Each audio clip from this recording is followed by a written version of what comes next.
This is What School Didn't Teach Me, a podcast meant to build community on all the things school doesn't prepare you for. Hi, I'm your host, Jasmine Kiamber, and class is in session. Now, I've seen what you've done for others, but the question still remains. 21, can you do something for me? Welcome back. Welcome back, y'all, to another episode of What School Didn't Teach Me. It's your host, Jasmine Camber, and I am particularly excited for today. I'm always excited. I need to come up with a new word. But that's a good thing. That's a good thing because in the beginning of season 2, I was nervous. So let's be thankful that I'm excited. This week is part 2 of last week. Last week was the part 1 to 21 lessons for 21. So if you didn't know, I'm 21. I just celebrated my birthday, and yeah, I'm honestly, y'all, I'm celebrating my birthday till November. Like, I'm not even playing. It's my birthday till Thanksgiving. Yeah, I'm an October baby, but it's my birthday till Thanksgiving. Yeah. So I wanted to do 21 lessons. I just wanted to share 21 lessons, 21 hard truths, hard pills for me to swallow. Up to 21 things that I'm still learning, things that I'm still going through. And I wanted to share them with y'all. I got to stop saying, I wanted to share them with y'all. That's it. Last week we covered half of them. And this week we're going to cover the rest. Last week ended up being an hour episode. And, you know, it was me. I was the one worried about it because apparently everybody else is down for hour episodes. So we'll see. You know, if episodes exceed 30 minutes, then now you know, like, we're good. We're cool. Yeah. So we about to pick up like right where we left off. So let me get my notebook. Y'all know how I feel about my notebook. Also, y'all, like, how many notebooks do y'all have? Because I have a lot, but I've never made it to no, that's not true. I've only made it to the end of a notebook once, and that notebook was like, I was little, all I did was draw in it, like it was easily just getting used. This one has very intentional notes in it, and I'm at the back of it, I'm at the end of it. And I'm surprised that I have used this notebook that consistently, but also this is my everything notebook. So it's like I have to keep it because there are valuable things in here. But how do I move on? How do I decide another notebook is worthy like this one? I don't know. Y'all let me know. Okay, so we left off on ask for what you need, which is something that I am still struggling with. I already told y'all that. I struggle bad with asking for what I need. But you know what? Honestly, I've literally only been 21 for a couple of days, and I have been acting on a lot of these traits or a lot of these points. When I say I'm sharing these with y'all because these are my lessons, I mean, like, these are lessons that God has, like, dragged me through and, like, knocked me over the head with. And things that I am still working on. But what I find is that when I open myself up and I ask for what I need, I put myself out there. What else? I try new things. You know what I'm saying? I investigate my position in other people's lives. I never regret it. Never. Like, I believe what I put out into the world is valuable. I only put good things out in the world, or at least I try to. You know, you never know what your story is in other people's lives, but like, I try to only put good things out in the world. And so I'm grateful that I receive good things, and I'm grateful that God protects me and shows up for me in a way that makes me not regret putting myself out there and not regret asking for help. So yeah, we left off on ask for what you need. And that can be extremely anxiety provoking because I feel like I just jumped in here. but we're already here. That can be extremely anxiety provoking because what if they don't show up like you need? Like, what if they say no? What if they don't show up like you need them to and you were better off doing it by yourself?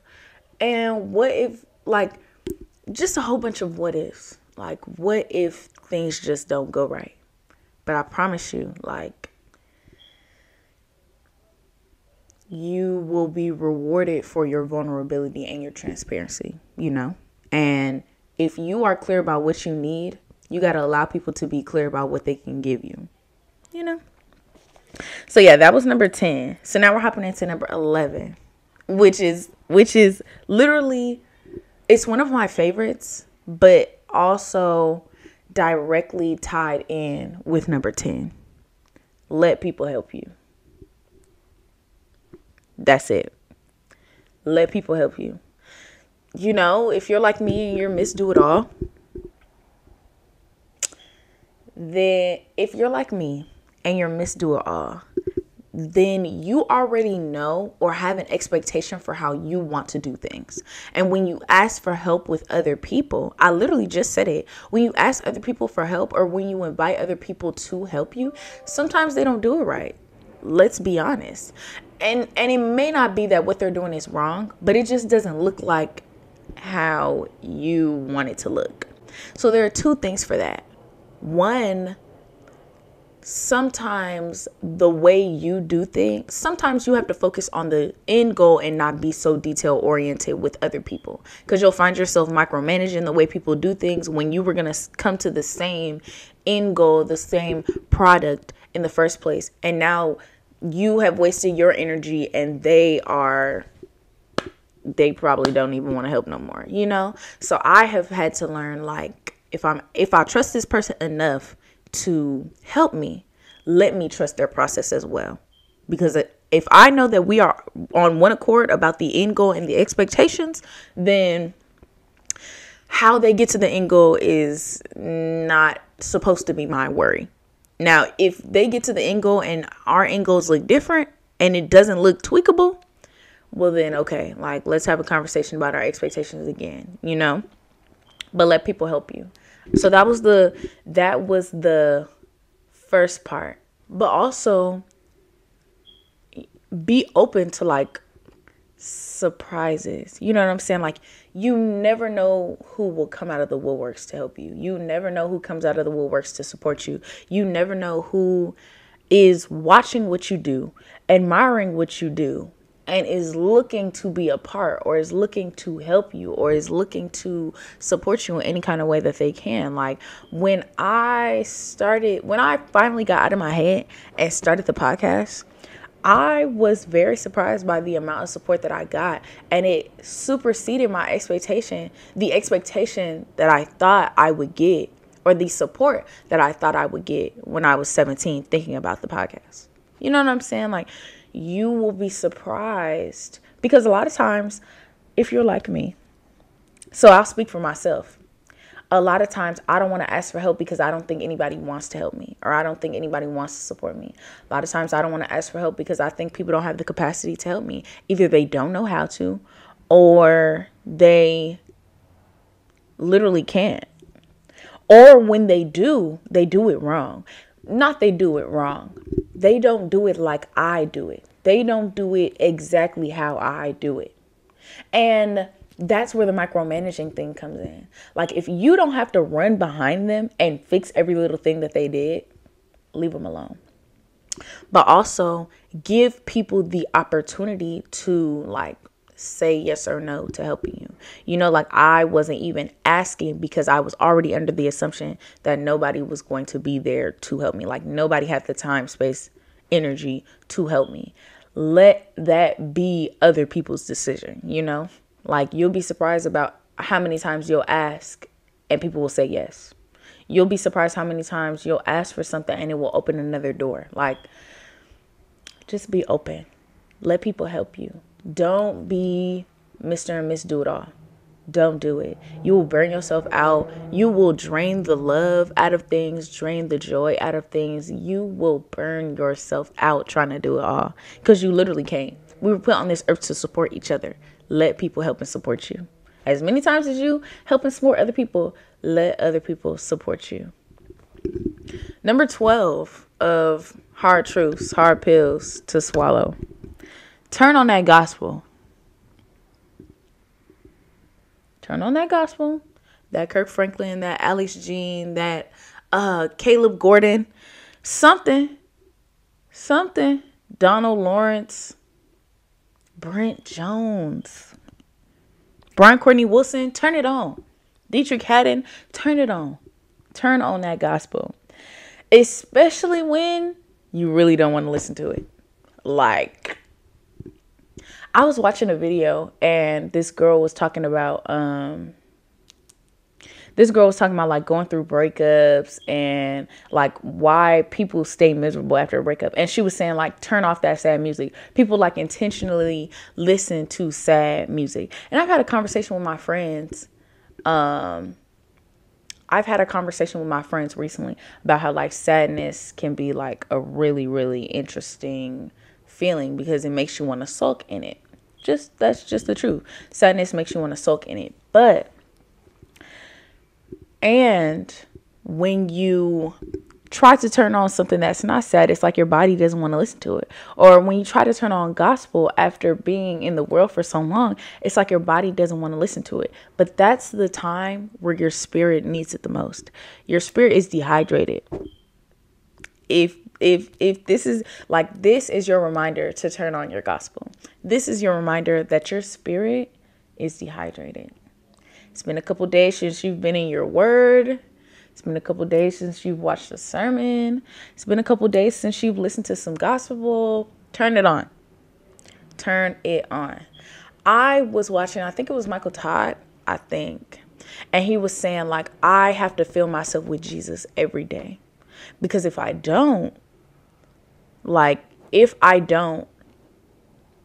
it is a battle between, is it spirits and principalities? Yeah.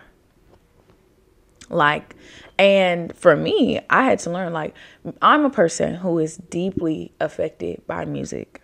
You know, I sing, my family sings, my family plays instruments. I'm around music all the time. It just means that from the moment that I was born, I have been musically inclined, influenced by music, and that has carried me through into 21. I am somebody who is easily influenced by music. If I hear a certain song, it might make me want to turn up. If I hear a certain song, it might make me want to be in the back of a music video. If I hear a certain song, it might make me sad. But gospel fills me up, no doubt. There's never a time where I don't want to listen to gospel because it has rubbed me the wrong way. There have been times where I don't want to listen to gospel, and I know it's because I've either been in the world and I don't want to feel the condemnation, or I don't want to feel the conviction, or I am sad and I don't want to get pulled out of my sadness. Turn on your gospel. Growing up, I used to listen to, I had a phase in life, and that was when my mental health was literally the lowest, where I was listening to 21 Pilots. I was listening to a little bit of Panic at the Disco. What's the group? Sleeping Sirens. I was listening to all of that. I was listening to the alternative music. I was not interested in gospel at all. I was not trying to hear what God had to say to me. And that was flesh. I have had to learn how to take myself out of funks using gospel. That's it. And I know what you're thinking. I need something upbeat. I need something hip. I need something that I can dance and crump to. That's fine. Gospel music has evolved since the days of the Clark sisters and Donald Lawrence. The days of the Clark sisters and Fred Hammond, because I keep bringing up Donald Lawrence. He's hip though. Don't play with him. The music has evolved. You have artists like Madison Ryan Ward. You have artists like Caleb Gordon and Alex Jean. You have artists like I think his name is Holvey. I might have to cut that because I don't think I said his name right. But you have contemporary gospel artists that appeal to our generation, that appeals to the generation that likes R&B and drill and trap, but also wants to make their move in faith towards God. Like there is no excuse on why you should be soaking in a crappy mental state or soaking in a fleshly mindset when there is gospel to combat all of that energy. So turn on your word, turn on your gospel, get out of your funk. Like, stop letting secular things rule your day when that's the Spirit's job. Period. That's it. Turn on your gospel. Okay, number 13. Number 13 is one of my favorites as well. Because, again, all of my favorites are because, like, they were hard for me to grasp and hold on to. So, number 13. It is okay to receive. And it is okay to receive good things. I was recently reading this book called The Neighbor Favor, which we're going to talk about actually either in this episode or the next episode.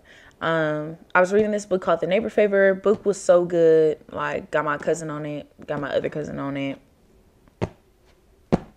What more can I say? And one of the characters was stuck in this mindset that he didn't deserve good things. And I'm not going to lie. I was with him 100%. Because there was a point in my life where I just could not accept good things. Because with every good thing came a bad thing. And everything in this life, like, this was my mindset back then. Everything in this life was temporary. Happiness, sadness seemed to stay a little longer. But that made the happiness harder to grasp onto. That just was the life that I was living. And this was like middle school me. This was like my middle school mindset that I have had to literally crawl out of, force myself to think differently. Like, life, nobody can tell me about life. Nobody can tell me that I haven't lived a life, because the things that we battled at young ages, or the things I know I battled at a young age, you can't tell me nothing about the life that I've lived. I'm open to more life lessons, no doubt, but you can't tell me I ain't lived no life. So, boom, I was stuck in this mindset. I'm like, middle school. So I'm like 13, 14. No lies. I'm like 11, 12, 13, 14. So, that age bracket. So 11 to 14, fighting under this belief that I was not deserving of good things. Under this belief that good things were only temporary and never lasted long. And I had to learn through people and through their actions that good things existed and they stayed. And it was my job to not make sure they stayed, but to make sure I knew how to maintain a good thing. Like, when you don't think that things will stay, you'll treat it any kind of way. When you don't care about something, you will treat it any kind of way. When you think something is temporary, you won't give it a second thought or a second glance. But good things can come your way. Like, you won't give it a second glance, so you'll self-sabotage it. And you may not do it cognizantly. You may not realize that you are self-sabotaging. But if you are putting your good thing on the back burner, if you are not giving it the proper gratitude, if you are intentionally finding something wrong with your good thing, you are self-sabotaging. And I am just here to remind you that it is okay to receive a good thing. A lot of times we can give so much, and when it's time for us to receive, we don't even know what to do with ourselves. We don't know what to do with ourselves. Like, yeah. But it's okay. Like, you deserve to receive a good thing. Period. Period. You deserve a good thing. Period. Let me read the rest of my notes. Oh, it's okay to receive good things, and it's also okay not to accept anything but good things. Baby, let's talk about standards. When you set a standard for something, when you set a standard is like a boundary. When you set a standard for something, when you set a boundary for something, it does not move for anyone, for anything, period. Period. When you set a boundary and a standard, it does not move for anyone or anything. And anyone who does not come to meet that standard or abide by that boundary can what? Kick rocks. Kick rocks. So it's okay to be high maintenance and quote unquote bougie and to be, yeah, like people will say what they're going to say about you now deciding to be too good for certain things. Because that's what people say. You think you're too good for this and that? Yes. Yes. And that's okay. That's okay. Because at the end of the day, it's your life. And you will never get what you're looking for if you keep being complacent. And if you keep bringing down your standards or making your boundaries malleable to what you think that people will give you or to what the people around you have been willing to give you. No, just find some new people. Like if the people around you, if you have decided I deserve good things, that's it. Then you need to decide what you're willing to receive. You need to figure out the standard. And after that, it's okay to say, no, thank you. It's okay to say, you're not doing enough for me. It's okay to say, I appreciate the gesture, but this isn't what I asked for. Stand up for yourself. Like, stand up for yourself. Period. So yeah, you deserve good things. Even if you don't think you deserve good things, you deserve good things. Set your boundaries, set your standard higher than what you think you deserve, because 9 times out of 10, we don't give ourselves enough credit. Okay. Were you listening to the last episode? We don't give ourselves enough credit. So set your standard, set your boundary, stick to it. And whoever can't meet it, let them kick rocks. Oh, y'all. Okay. Number 15. It's okay to miss the spaces that you were once in, but don't go back.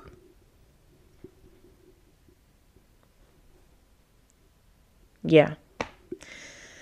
It's okay to miss those old friends. It's okay to miss your old boo and the things y'all used to do. It's okay to miss the spaces, grieve the spaces, mourn the spaces, think about, reminisce on the good times in the spaces that no longer serve you. But like, don't go back. There's nothing for you there. Don't go back. My example for this was Lot's wife. So if you read in the Bible, it's in Genesis. Is it Genesis 15? Let me look. So boom, Genesis 19, Sodom and Gomorrah. For those who don't know, Sodom and Gomorrah, they had sexual immorality. There was a whole bunch going on in that city or in those cities. And the Lord was like, yeah, no righteous people are in this land. I'm about to destroy it. He told Lot, which was Abraham's nephew, to evacuate. Like, grab your family, hide your kids, hide your wives, evacuate, run. They do. The rule was, don't look back. But guess who looked back? Sodom's wife. Whoa, Sodom, whoa. Guess who looked back? Lot's wife. And then what? She turned into a pillar of salt. A pillar of salt. Yeah. Don't look back. Prime example of what it means to look back when God is propelling you forward. You get stuck in one place. She ain't going nowhere. She is a pillar of salt. They can't take her nowhere. She finna get destroyed with the city because they can't move her nowhere. You will get stuck in one place if you are trying to move forward, but you keep looking back. Because now you're not even looking forward. You finna bump your head. Like, the things we do are a part of us. Like, everything we do is a part of our testimony. Everything that we do is a part of our story. But that doesn't mean they make it to the end of the story. So again, while it's okay to miss the things that you used to do, especially if you was in the world, like I have to give myself a lot of grace for this. It's okay for me to think about those things or reminisce on those things and even feel some type of, is angst the word? Like, even feel some type of sadness that that's not my life anymore. Even feel some type of sadness that that's not my life anymore. But then coming back to my present and realizing that my life is better now. You know, like, if I go back, it would be 10 spaces back from where I am now. So yeah. Number 15, right? 15. Number 15. You really do have time. You have time, space. You are not behind. And the world is still your oyster. Post-grad life is weird. Not too fond of it yet. I'll be quite honest. I'm not too fond of it yet because I feel like I'm still trying to find structure. But I'm 21. Not dead. Because I was about to put an age on it, but honestly, like, at any age, you could start something new. You just need to decide that you have the energy for it. Like, we make time and energy for the things that we want to do. So I'm 21. I'm not dead. Like, the world is still my oyster. I have so much life ahead of me, and I have so much opportunity to find my purpose and grow into it. Like, God is not done with me yet. Every day that the Lord wakes you up, the Lord is not done with you. That is something that is a really good, that is something that I hope people continue to instill in others. Because especially for people who are hopeless, like people who feel hopeless, people who feel like there's nowhere else to turn, people who feel like their life is over, like they're stuck in this like rut that they can't get out of. There's no way that they're going to get out of it. There's nothing better on the other side. No. Every single day that the Lord wakes you up, He has a plan for your life, and He is not done with you. There is a reason you wake up. There is a reason you wake up. There is a reason that God stopped you from doing drastic things. Like, there is a reason why God continues to have a hand over your life, because your purpose is not done. Therefore, you still have time, space, and opportunity, and the world is still your oyster. Things may not happen in the time that we want them to. Things may not happen in the order that we think that we think they should happen. But you have so much life to live. Again, I don't care if you're 17 or 47.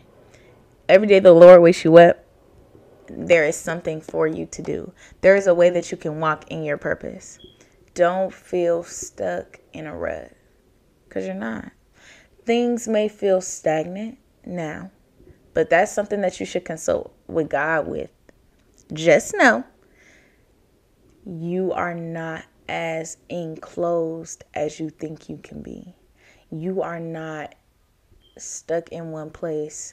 There is hope and purpose and plan for your life.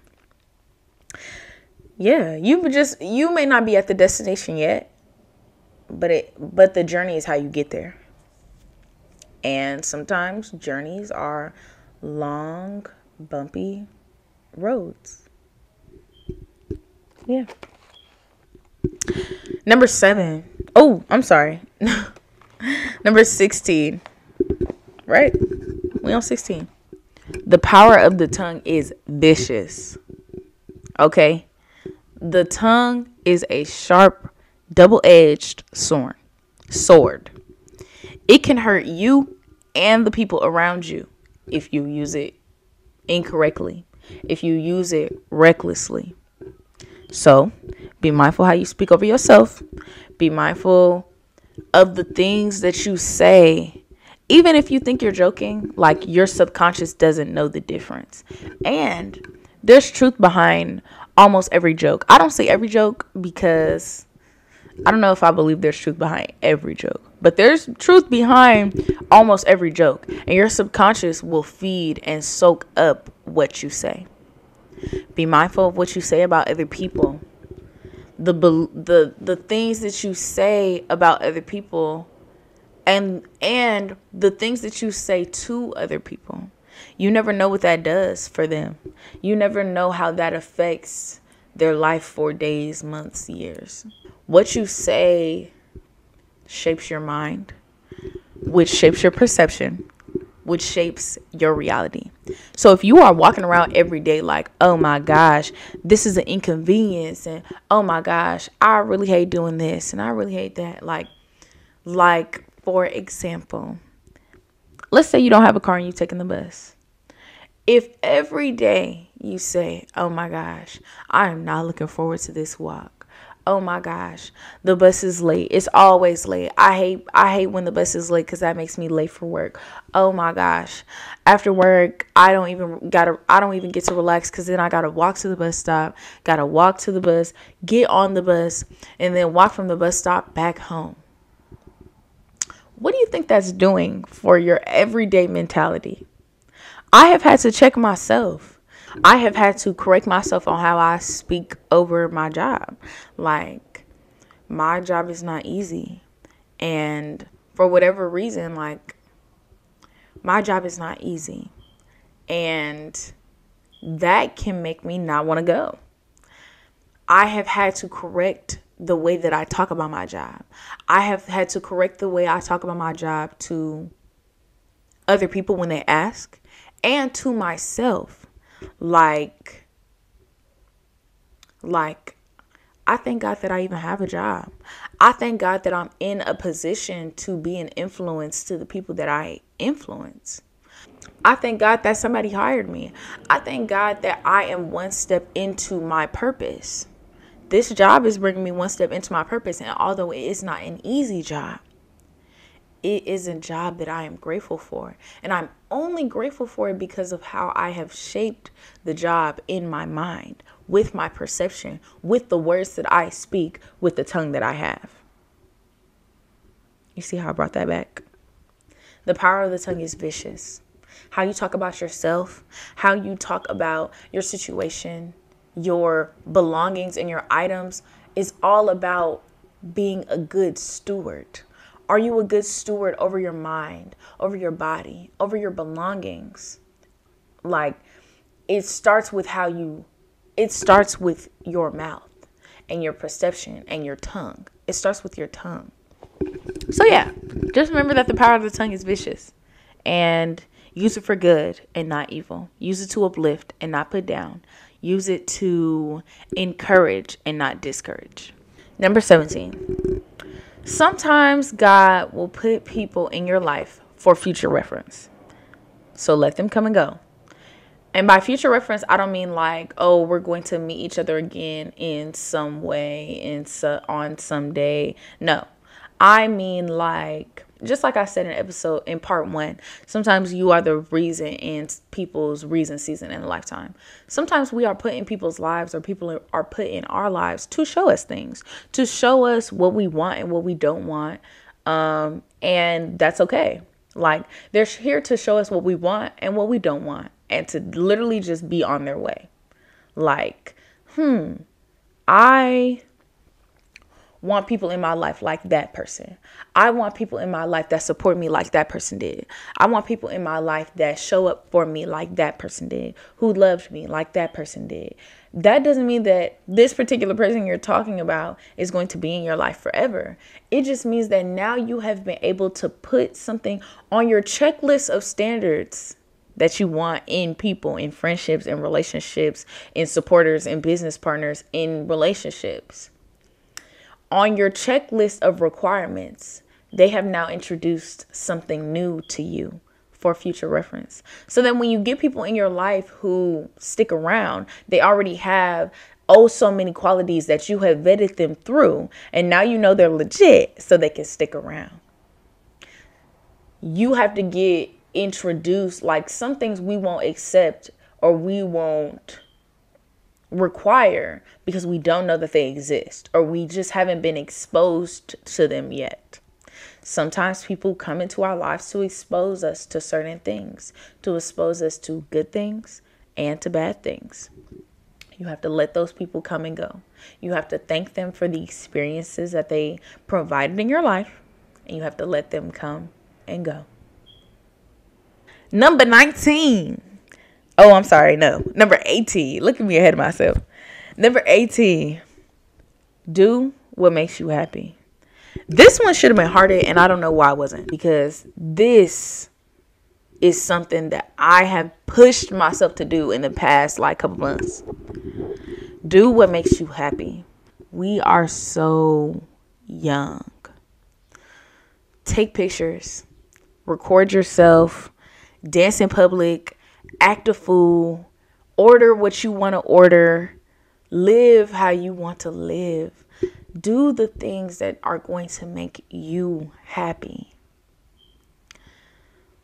It can be so cringy to like walk around with your phone, like recording yourself, taking pictures of yourself, even though we are in the age of like social media influencers, Instagram baddies, where people carry tripods everywhere. Like, even though we are in that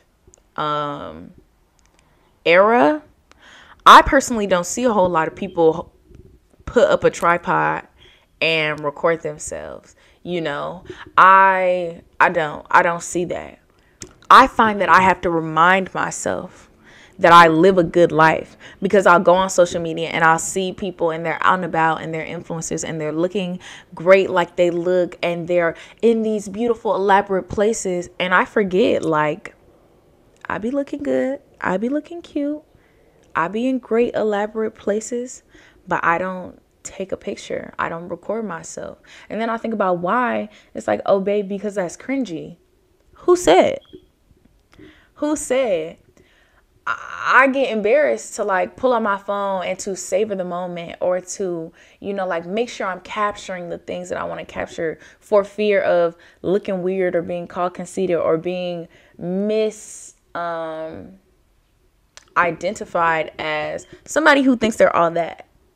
Well, maybe I am all that. You know what I'm saying? Like, I am all that. And in this life, like, life will pass you by if you let it. Life will pass you by if you're too busy doing things that don't make you happy.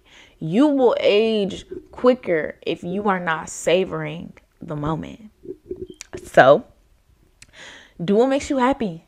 Act a fool in public. Dance, and I don't mean like act a fool like get yourself kicked out of a restaurant, but I mean like dance in public, interact with a random stranger on the street, like take pictures, record yourself, and it doesn't have to be for anybody else but you. It's not a performance. It is your life. You want to have something to look back on. So yeah, do what makes you happy. Number 19. Don't give yourself away so easy. Ooh, child. Don't give yourself away so easy. I literally was just talking about, this goes along with, I can't remember what the other point was. Hold on, let me see. It was one of the points from part 1 where I was talking about like the difference between like growing up and being worldly, and how I really didn't know the difference. Therefore, as a result, I gave myself away too easily. And that doesn't just mean to boys. That also means like I downplayed my own abilities, because I felt like, you know, maybe I wasn't grown up enough for that, or I didn't have enough experience. I offered myself up to help people with things, to do certain things that I didn't necessarily have the capacity for. And then I no longer have the capacity for myself. Whole time, I'm looking for other people's validation. In each of those scenarios, I'm looking for other people's validation, for other people to tell myself, for other people to tell me that I am worth the space that I take up, for other people to tell me that I am worth the attention that I desire, for other people to tell me or to give me things that I really should be giving myself. Don't give yourself away so easily. Your time, your money, your energy, your body, your spirit, your mind, your advice. Don't give yourself away so easily. It's okay to vet every person that comes across your path. Matter of fact, I suggest you do that.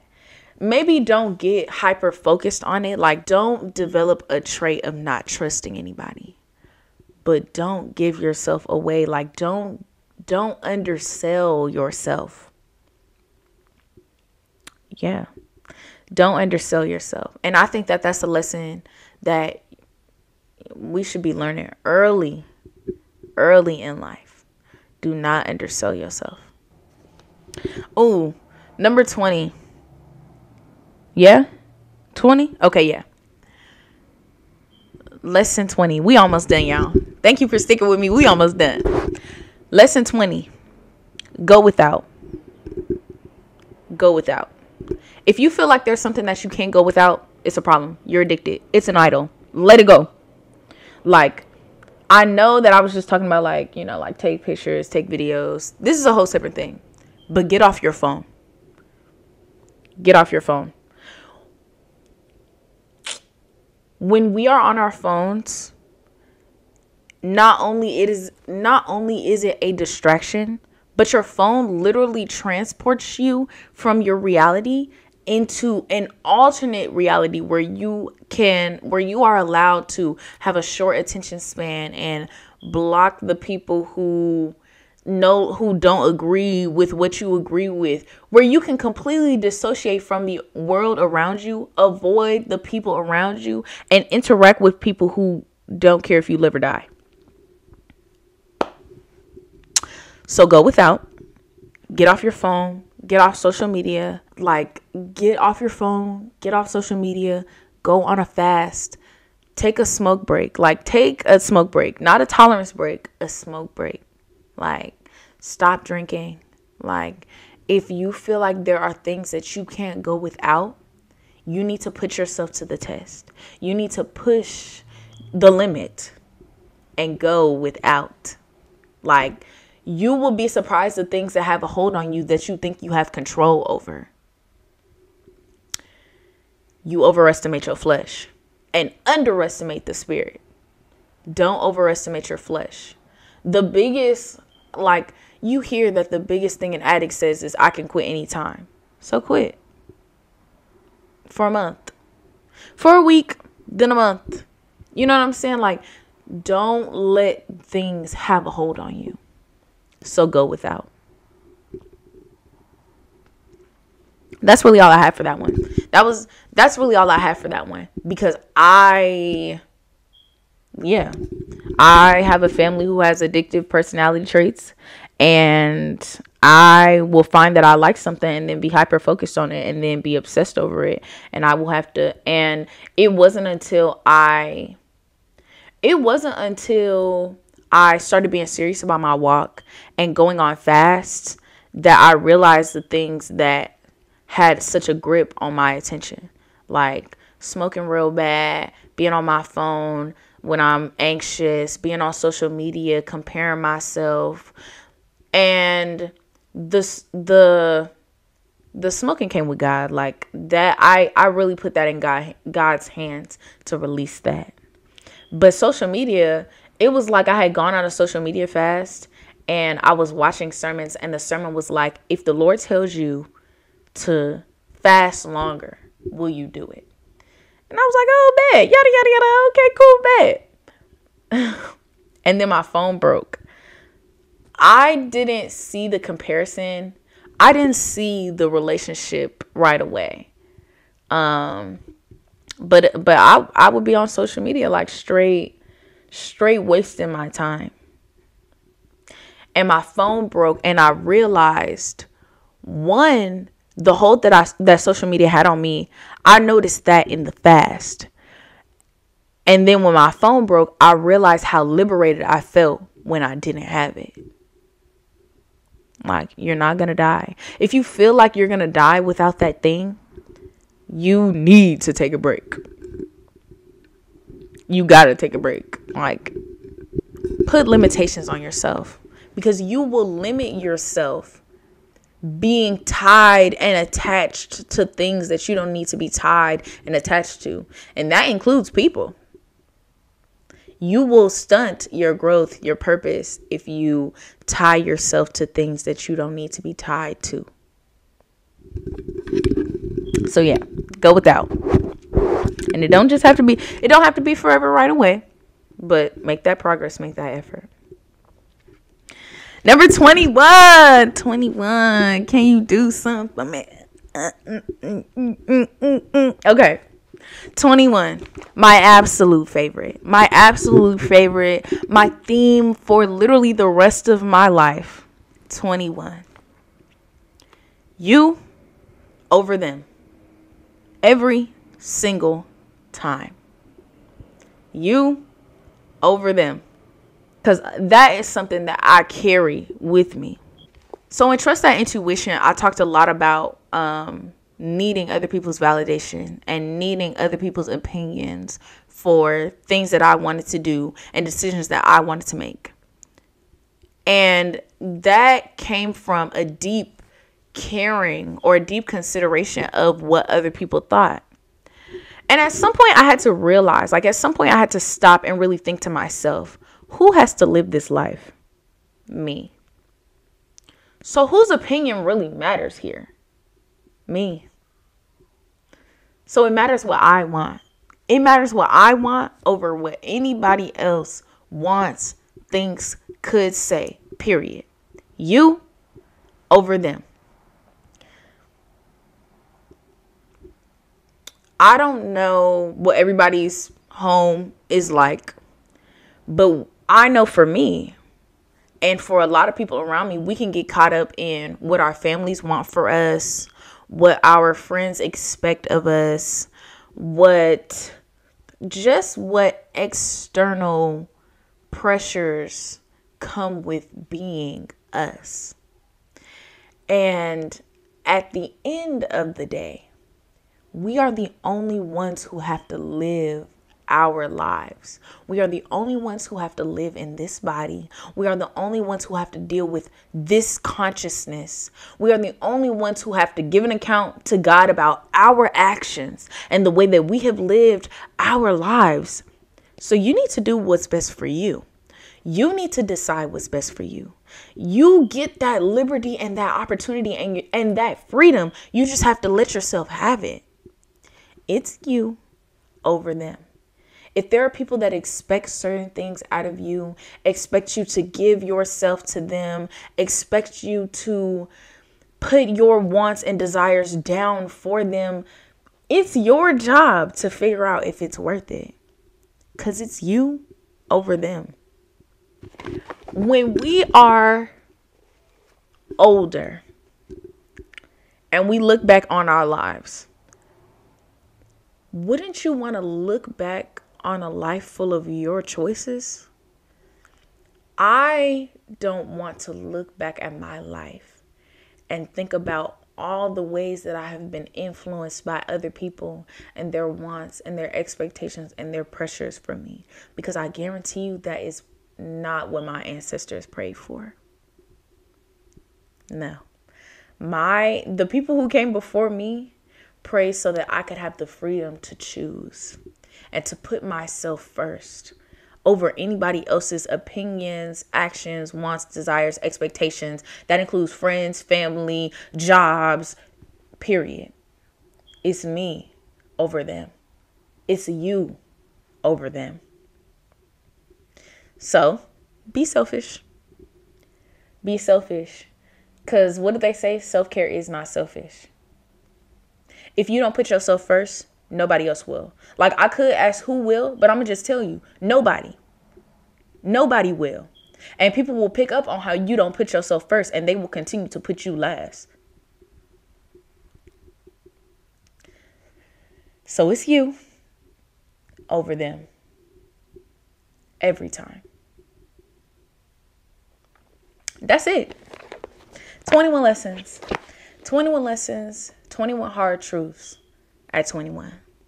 Y'all wish me happy birthday, because it's in my birthday, because I'm celebrating till when? November. Thank y'all. Thank y'all for showing up for me and supporting me. Thank you for the people who have already told me happy birthday. Yeah. I'm not doing this again till next year. So next year when I'm 22, we'll have 22 more lessons. Maybe. I might think of something different by then. Meditate on these, y'all. Like, listen to it. Listen to part 1 and part 2 again if you have to. Because the goal is freedom. The goal is freedom. The goal is freedom and maximum personal development. So put yourself out there. Remember that it's you over them. Remember to live in the moment and to do what makes you happy. Remember to ask for what you need and to be accepting of other people's help. It will take you far. If I had learned these lessons when I was in middle school, Lord knows where I would be right now. Like, Lord knows the mentality, the way that would have shifted my mentality and the way that would impact my life right now. So that's it. That's all I got. Thank y'all for tuning in to part 1 and part 2. I love y'all, and I'll see y'all next week.